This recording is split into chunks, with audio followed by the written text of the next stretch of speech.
কিছু মুখে দাও।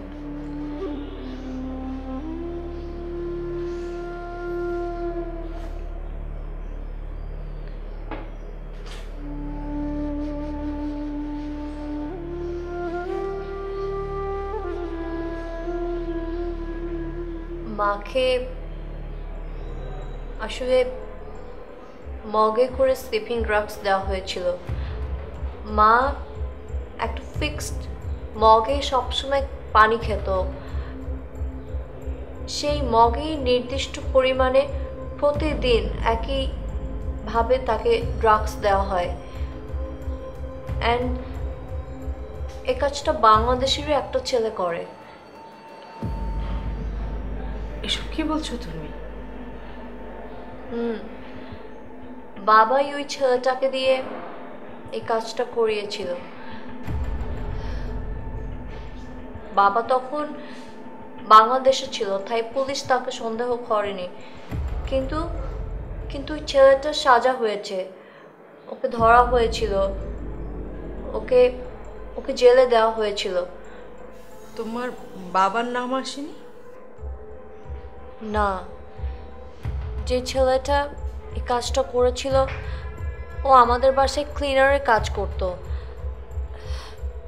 ও প্রতিদিন এসে ক্লিনিং করার সময় কাজটা করত, তাই সব সন্দেহ ওকে নিয়েই ছিল।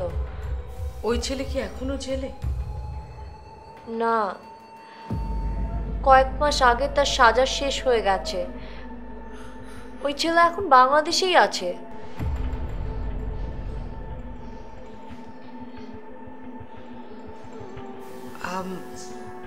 ওই ছেলের নাম ঠিকানা এগুলো কিছু জানো তুমি? I have every information. সময় হলে আমি ওই ছেলেটাকে বাবার সামনে দাঁড় করাবো। মা,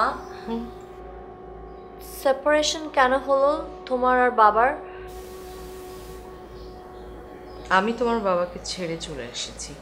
কেন? আমার মাকে বিয়ে করেছে বলে?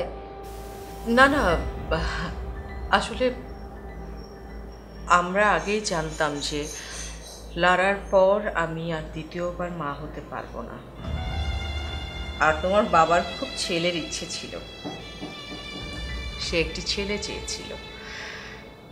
আমি আগেই জানতাম যে সে বিয়ে করবে। হ্যাঁ, কষ্ট পেয়েছিলাম কিন্তু কোনো বাধা দিইনি। আমি তখনও ওকে ছাড়িনি।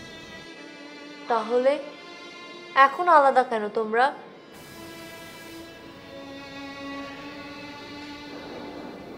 সুখ উন্নয়ন ফাউন্ডেশন যখন তোমার বাবা গড়ে তোলে